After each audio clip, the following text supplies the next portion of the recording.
Bonjour à toutes et à tous, et bienvenue sur la chaîne.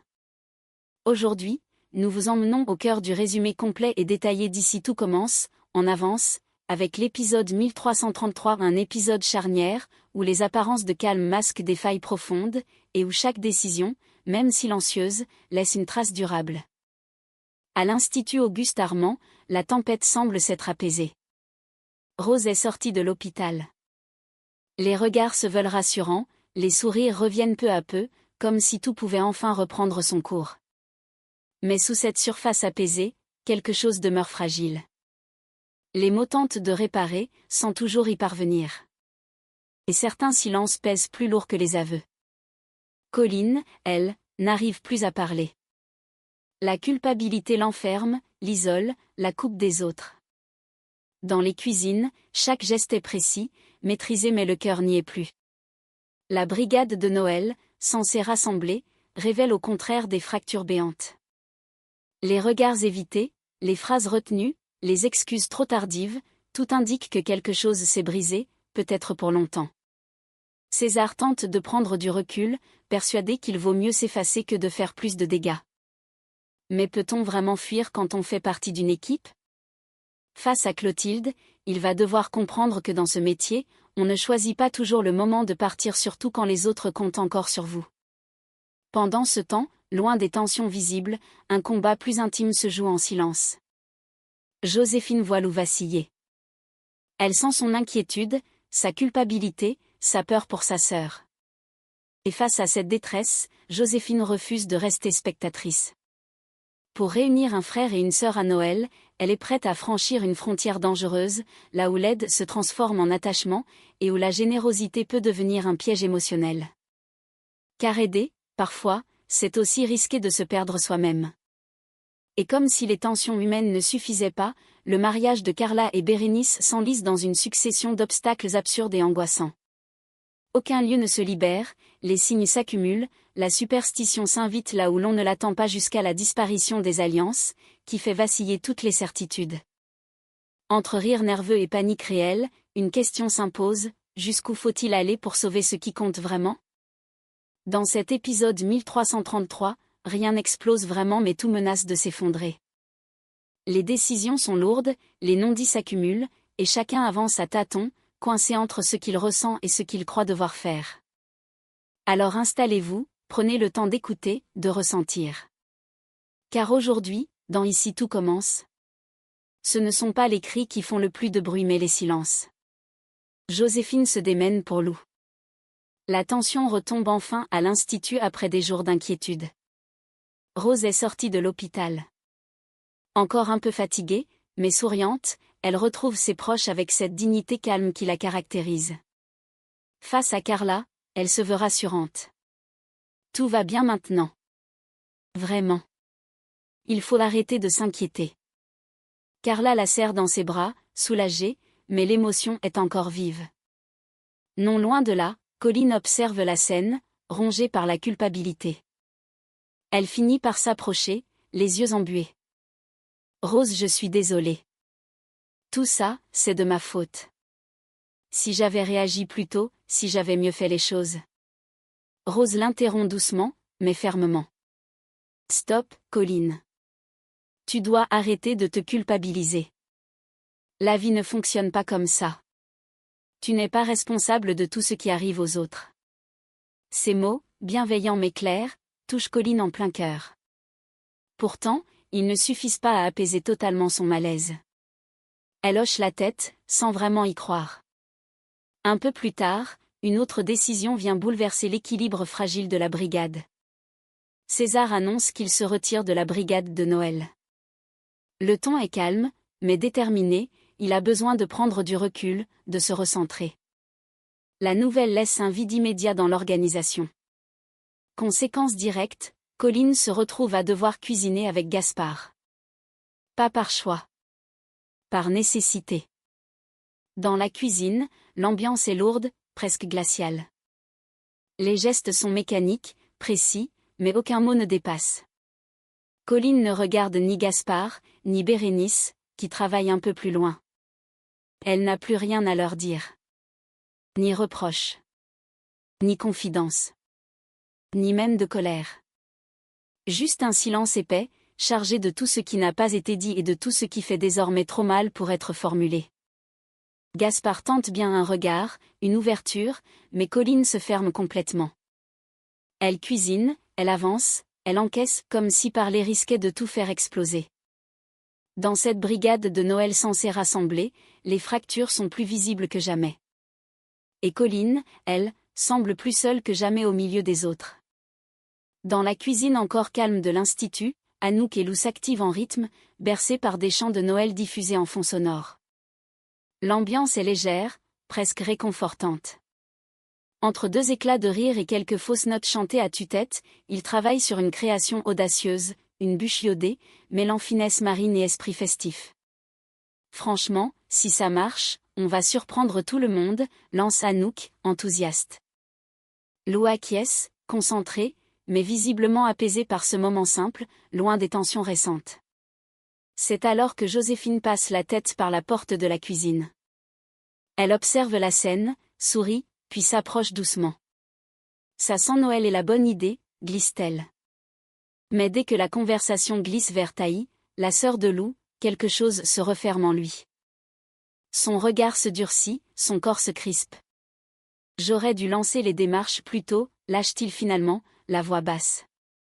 Il n'ose pas regarder Joséphine. J'ai traîné. Et maintenant, c'est trop tard. La culpabilité le ronge. Il confie alors ce qu'il garde pour lui depuis des semaines. J'ai l'impression que ça ne se passe pas bien dans sa famille d'accueil, mais Taï ne dit rien. Elle fait comme si tout allait bien pour me protéger. Le silence s'installe, lourd. Joséphine est profondément touchée. Elle s'assoit près de lui, déterminée. J'ai parlé à Clotilde. Je lui ai demandé si c'était possible de faire venir Taï pour Noël. Lou relève la tête, un espoir timide dans le regard. Mais cet espoir est vite tempéré. Un peu plus tard, Clotilde leur apporte la réponse, prudente et réaliste. L'ASE, c'est long. Les délais administratifs sont importants. Pour les fêtes, ce ne sera malheureusement pas possible. Les mots tombent comme un coup près. Lou encaisse sans rien dire, déjà résignée. Mais Joséphine, elle, refuse d'abandonner. Plus tard, elle retrouve Fleur, encore bouleversée. ASE ou pas, Taï doit être là pour Noël. Son regard est déterminé, presque farouche. On ne peut pas laisser Lou et sa sœur passer les fêtes séparées, surtout dans ces conditions. Fleur reste un instant silencieuse, consciente de la complexité mais touchée par la force de Joséphine. Ce soir-là, pendant que les chants de Noël continuent de résonner dans les cuisines, une certitude s'impose. Joséphine est prête à se battre, coûte que coûte, pour réunir un frère et une sœur même si cela signifie bousculer les règles.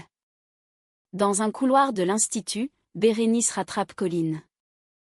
Elle hésite une seconde, puis se lance, sincère. Colline, je suis désolée.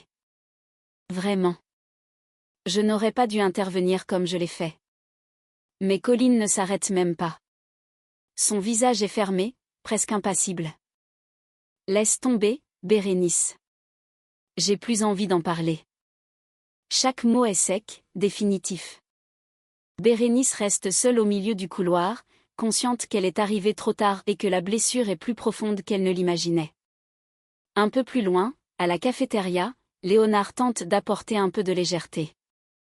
Il pose une assiette de chouquettes devant César, avec un sourire timide. J'ai pensé que ça te ferait plaisir. César secoue la tête. J'ai pas faim. Il fixe la table, l'air sombre, puis lâche enfin ce qui le ronge. J'ai l'impression de passer pour un manipulateur aux yeux de Colline. Comme si j'avais tout calculé. Alors que c'était pas du tout ça. Léonard s'assoit en face de lui, compréhensif. Les gens jugent vite. Surtout quand ils sont blessés.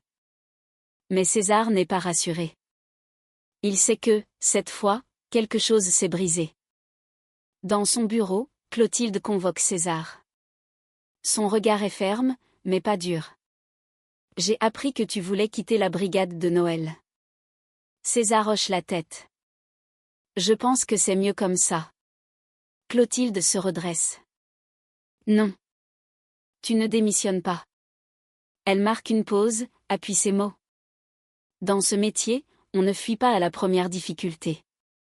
Tu dois faire preuve de persévérance. Même quand c'est inconfortable. Surtout quand ça l'est. César encaisse. Il comprend que ce refus n'est pas une sanction, mais une leçon. Plus tard, dans la cuisine, Gaspard rejoint Colline. Il a laissé tomber son masque habituel. Cette fois, il parle avec le cœur. J'ai merdé. Complètement. Colline ne répond pas, mais elle l'écoute. Tu es ma meilleure amie. Et je t'ai blessé. Je ferai tout pour me rattraper. Tout. Un silence lourd s'installe. Colline détourne le regard, incapable de répondre. Et c'est à ce moment-là que César débarque dans la pièce, l'air un peu gêné. Juste pour dire si je suis encore là, c'est pas par choix. Il esquisse un sourire amer. La chef Armand ne m'a pas laissé le choix. Les regards se croisent. La brigade est toujours là, officiellement soudée. Mais émotionnellement, chacun marche sur un fil. Depuis plusieurs jours, Bérénice et Carla enchaînent les appels, les rendez-vous et les déceptions. Aucun domaine ne semble convenir pour leur mariage. Disponibilités impossibles, lieux déjà réservés, conditions absurdes à chaque fois, quelque chose bloque. Dans le salon, Carla laisse retomber son téléphone sur le canapé, découragée.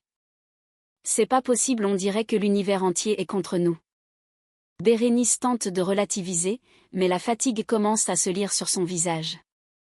Peut-être qu'on force trop les choses. C'est alors que Charlotte, qui assiste à la scène, intervient avec un sérieux presque mystique. Les filles, je crois que vous êtes maudites. Carla éclate d'un rire nerveux. Pardon ? Charlotte enchaîne, très convaincue. Ça fait plusieurs jours que rien ne fonctionne. C'est évident, il y a une malédiction autour de ce mariage. Bérénice arque un sourcil, intriguée malgré elle. Et on est censé faire quoi ? Charlotte lâche alors sa solution, implacable. Il n'y a qu'un seul moyen de lever une malédiction. Il faut brûler la robe de mariée. Un silence stupéfait s'installe. Carla ouvre de grands yeux. Tu veux qu'on brûle ma robe ? Charlotte hoche la tête, très sérieuse. C'est radical, mais efficace. Entre superstition, stress et fou rire imminent, les deux futurs mariés ne savent plus s'il faut paniquer ou rire de l'absurdité de la situation. Pendant ce temps, dans un tout autre registre, Joséphine agit dans l'ombre. Elle se trouve seule avec le téléphone de Lou, posé sur la table. Après une brève hésitation, elle déverrouille l'écran. Son cœur bat un peu plus vite lorsqu'elle fait défiler les contacts. Elle s'arrête sur un prénom. Taï. Sans bruit, presque solennellement, elle note le numéro de téléphone. Elle repose ensuite l'appareil exactement à sa place, comme si rien ne s'était passé. Mais cette fois, elle détient enfin un lien direct. Un moyen d'agir. Et une certitude s'ancre en elle. Pour Noël, Taï ne restera pas à l'écart. Toujours déterminée à aider Carla et Bérénice, Rose a tenté une dernière piste. Elle a pris contact avec la famille Jourdain, espérant qu'une salle pourrait éventuellement être disponible pour accueillir le mariage. Elle a négocié, insisté, expliqué l'urgence et l'importance de l'événement mais sans succès. La réponse est restée ferme, aucune possibilité, aucune ouverture, même exceptionnelle. De retour à la maison, Rose laisse échapper un soupir de lassitude. Elle se sent déçue, presque impuissante face à cette succession d'échecs. Marc, qui l'observe depuis un moment, tente alors une autre approche. Et la ferme ? Propose-t-il doucement. Ce serait simple, chaleureux et surtout, ça leur ressemblerait. Rose secoue aussitôt la tête. En hiver, Marc, ce n'est pas possible. Il fait froid, c'est humide, ce n'est pas adapté pour une cérémonie. Elle veut être réaliste, éviter une solution bancale qui pourrait tourner au fiasco. Mais Marc ne lâche pas vraiment l'idée. Il voit surtout autre chose, l'état de Rose. Son ton change, devient plus inquiet que pratique. Ce mariage, ses démarches, tout ça tu en fais trop. Il s'approche d'elle, attentif. Après ton traumatisme crânien, tu dois te ménager. Tu ne peux pas reprendre comme si de rien n'était. Rose tente de minimiser, comme souvent. Je vais bien, Marc. Mais il insiste, plus ferme, animé par la peur de la voir s'épuiser. Peut-être. Mais ça ne veut pas dire que tu dois tout porter sur tes épaules. Laisse aussi les autres faire. Rose baisse les yeux, touchée. Elle comprend qu'au-delà du mariage, c'est elle qui inquiète Marc. Et pour la première fois depuis plusieurs jours, elle se demande si elle ne devrait pas, elle aussi, apprendre à ralentir. La tension continue de monter autour du mariage de Carla et Bérénice. Déjà fragilisée par l'impossibilité de trouver un lieu, la situation prend une tournure encore plus angoissante lorsque Constance débarque, livide, totalement paniquée. Les filles, il y a un énorme problème. Son regard affolé ne laisse place à aucun doute. Elle explique, la voix tremblante, qu'elle ne retrouve plus les alliances. Elle a cherché partout, dans son sac, à la maison, dans les affaires du mariage introuvable. Bérénice blêmit. Tu es sûre? Tu les avais bien prises? Constance acquiesce, au bord des larmes. Oui, j'en suis certaine. Mais elles ont disparu. Carla, d'abord silencieuse, sent une évidence s'imposer à elle. Tout s'enchaîne de travers depuis des jours. Le lieu, les retards, les blocages et maintenant les alliances. Elle inspire profondément, puis lâche, résignée. Ça y est. On n'a plus le choix. Bérénice la regarde, déconcertée. Le choix de quoi? Carla répond, très sérieuse. De brûler la robe. Constance la fixe, interloquée. Attends quoi? Mais Carla est convaincue. Pour elle, c'est le signe ultime que la fameuse malédiction évoquée par Charlotte est bien réelle. Et s'il faut en passer par là pour sauver leur mariage, elle est prête à faire ce sacrifice symbolique. Heureusement, le drame prend une toute autre tournure quelques minutes plus tard. Angèle arrive, légèrement essoufflée, une petite boîte à la main. Je crois que je tiens quelque chose. Elle explique qu'elle a retrouvé les alliances dans sa camionnette.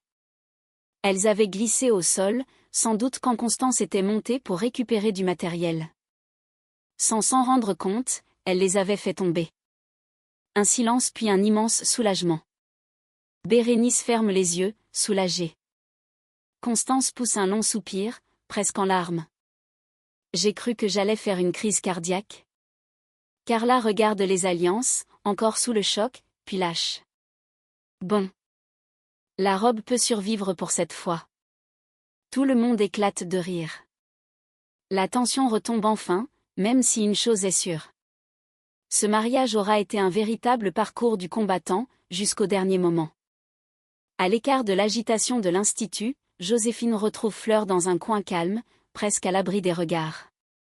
Son visage est fermé, mais ses mains trahissent une nervosité qu'elle ne cherche plus vraiment à cacher. Après un long silence, elle finit par lâcher, d'une voix basse. C'est de plus en plus dur de garder mes distances avec Lou. Fleur tourne légèrement la tête vers elle, attentive, sans l'interrompre. Joséphine inspire profondément, comme si chaque mot lui coûtait. Je sais que je devrais rester à ma place. Être là pour lui, sans dépasser la limite. Mais plus le temps passe, plus je m'attache. Elle baisse les yeux, presque honteuse de ce qu'elle va dire ensuite. Et ça me fait peur. Fleur fronce doucement les sourcils. Peur de quoi? Joséphine relève enfin le regard, les yeux brillants.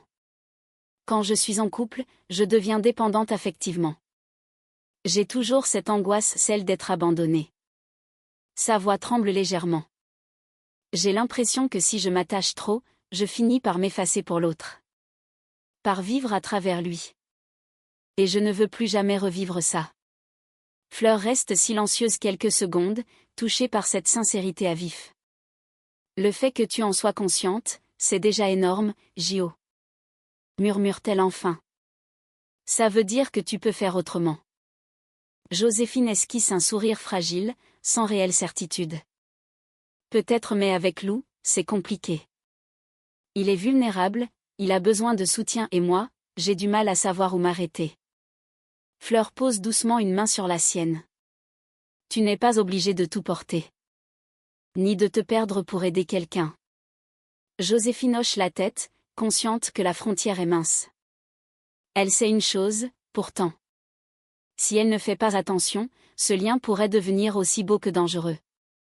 Et pour la première fois depuis longtemps, elle comprend que se protéger soi-même, ce n'est pas être égoïste. C'est parfois une question de survie émotionnelle. Dans l'effervescence des préparatifs, César fait une découverte qui aurait pu tourner au cauchemar. Il réalise qu'il a passé une commande en double pour les produits du menu de Noël. 2 fois les mêmes ingrédients, 2 fois les mêmes quantités. Sur le moment, la panique le gagne, erreur de gestion, budget menacé, gaspillage annoncé.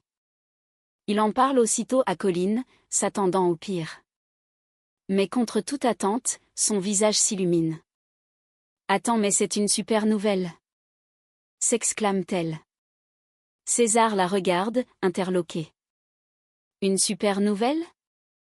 J'ai quand même commandé pour 2 événements au lieu d'un. » Colin, déjà en train de réfléchir, enchaîne avec enthousiasme. « Justement. Et si on transformait ce problème en solution ? » Elle prend une grande inspiration, puis lance son idée. On pourrait fusionner les 2 événements. Le Noël de l'Institut et le mariage. Le raisonnement est simple, mais brillant. Les mêmes produits, les mêmes équipes, une seule organisation. Résultat, 0 gaspillage, une meilleure gestion, et surtout un moment collectif encore plus fort. Tout le monde serait réuni, ce serait convivial, symbolique et totalement dans l'esprit de l'Institut, ajoute Colin, convaincu. César commence à comprendre. Son erreur devient peu à peu une opportunité. En fait, tu viens peut-être de sauver la mise, admet-il, soulagé. Colin sourit. Pour la première fois depuis longtemps, une décision rassemble au lieu de diviser. Et dans ce chaos de préparatifs, une idée simple redonne du sens à tout. Partager, éviter le gâchis, et célébrer ensemble Noël, l'amour, et l'esprit de l'Institut. Et voilà pour ce résumé complet de l'épisode 1333 d'Ici tout commence. Un épisode qui ne se termine pas sur une explosion, ni sur une révélation fracassante, mais sur quelque chose de bien plus troublant, un équilibre instable, prêt à se rompre au moindre faux pas. À l'Institut Auguste Armand, chacun avance désormais avec prudence. Les blessures ne sont pas refermées, elles sont simplement mises de côté. Colin se protège par le silence, Gaspard tente de réparer ce qui semble déjà fissuré, et César comprend que parfois, rester est plus difficile que partir. La brigade de Noël tient encore debout mais elle avance sur un fil, fragile, tendu entre la volonté de faire ensemble et la peur de tout faire voler en éclats. Du côté de Joséphine, l'intention est belle, sincère, profondément humaine. Vouloir réunir un frère et une sœur à Noël, c'est un geste d'amour. Mais à force de vouloir sauver les autres, on risque d'oublier de se préserver soi-même. Et ce lien qu'elle tisse avec Lou, aussi lumineux soit-il, porte déjà en lui les germes d'un danger émotionnel silencieux.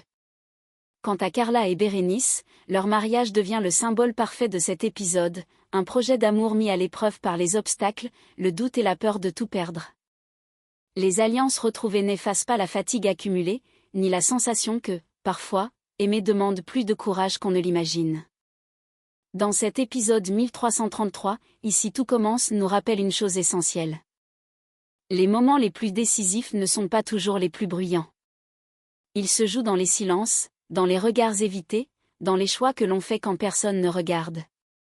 Alors la question reste entière. Jusqu'où peut-on aller pour aider, pour aimer, pour réparer sans se perdre en chemin ? Si cette analyse vous a touché, n'hésitez pas à liker la vidéo, à vous abonner à la chaîne et à partager votre ressenti en commentaire. Votre regard compte, vos émotions aussi. On se retrouve très vite pour la suite. Car à l'Institut, une chose est sûre. Tout commence toujours là où l'on croit que tout est fini.